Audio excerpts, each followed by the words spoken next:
আসন্ন 2026-27 অর্থবছরের জাতীয় বাজেটকে সামনে রেখে জনমুখী বাজেট উপস্থাপন করেছে বাংলাদেশ জামাত ইসলামী। 9 জুন রাজধানীর আল ফালাহ মিলনায়তনে আয়োজিত এক সংবাদ সম্মেলনে দলটি এ বাজেট প্রস্তাব প্রকাশ করে। অনুষ্ঠানে জামাতের আমির doctor Shafiqur Rahman, secretary general অধ্যাপক মিয়া গোলাম পারওয়ার সহ কেন্দ্রীয় নেতারা উপস্থিত ছিলেন।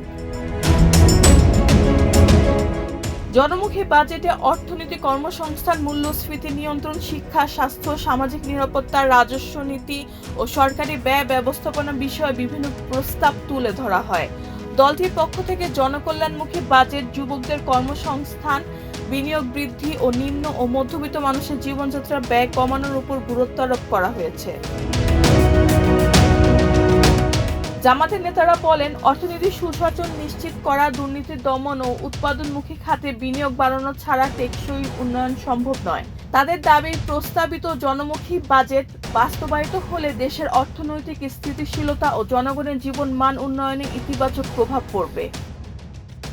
রেহানা বেগম, প্রজন্ম 24।